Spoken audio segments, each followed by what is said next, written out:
আকাশটা দেখতে অনেক সুন্দর। কখনো মেঘ, কখনো বৃষ্টি, কখনো রৌদ্র।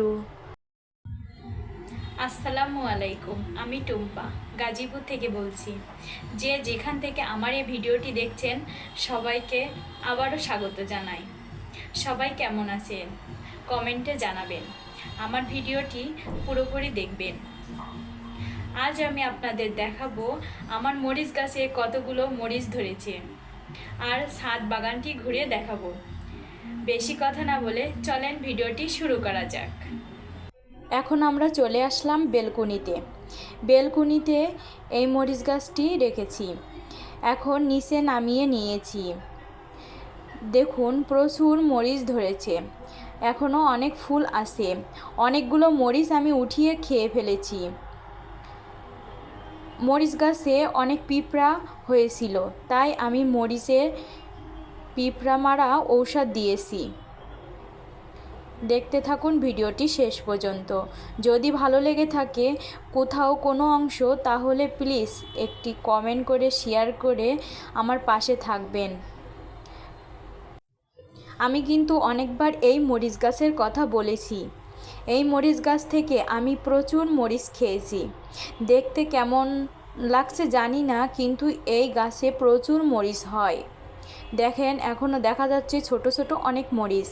এই মরিচগুলো কিন্তু বড় হবে না, এগুলো এমনই, কিন্তু প্রচুর ঝাল আছে।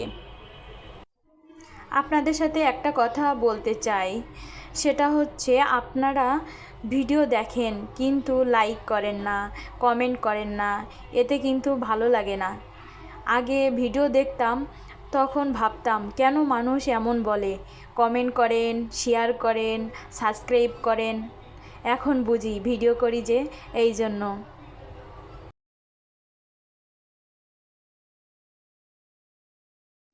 এখন দেখুন এই যে মাটি, এই মাটিতে আমি কিন্তু কোনো সার দেইনি।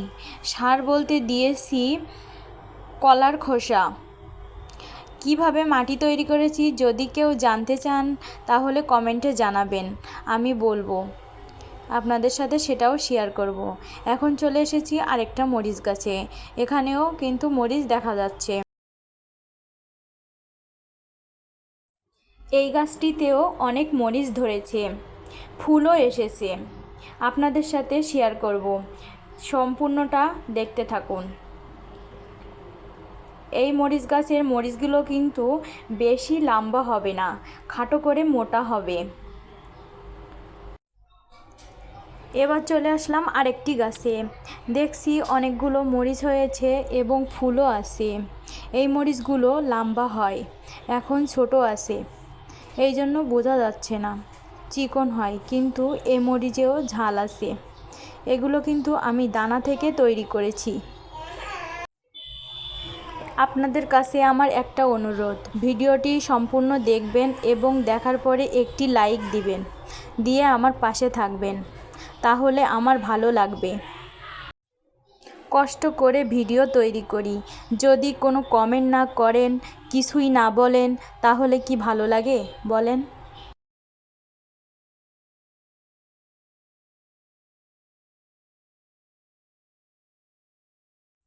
চলেন এবার ছাদ থেকে ঘুরে আসি। ছাদে চলে আসলাম। এখন আমরা দেখছি পুঁইশাক গাছ।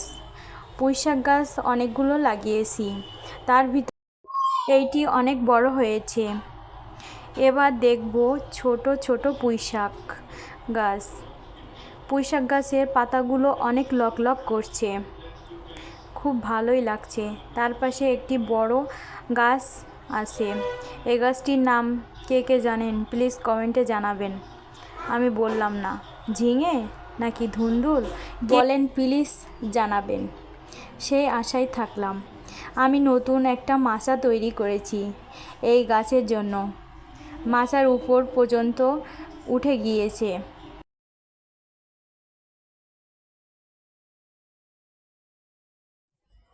ফল হলে আমি অবশ্যই দেখাবো এবং উঠিয়ে রান্না করে খাবো, এই আশা রাখি। এবার চলে আসলাম তার পাশে। এখানে দেখছেন এটা ঘাসফুল গাছ।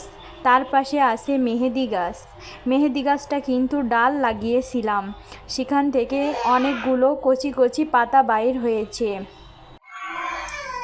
এই দেখুন মেহেদি গাছটি অনেক সুন্দর হয়েছে। তার পাশে আছে আরেকটি গাছ। এই গাছের নামটি আমার জানা নেই, আপনারা জানলে প্লিজ কমেন্টে জানাবেন। তার পাশে আছে একটি পিঁপে গাছ।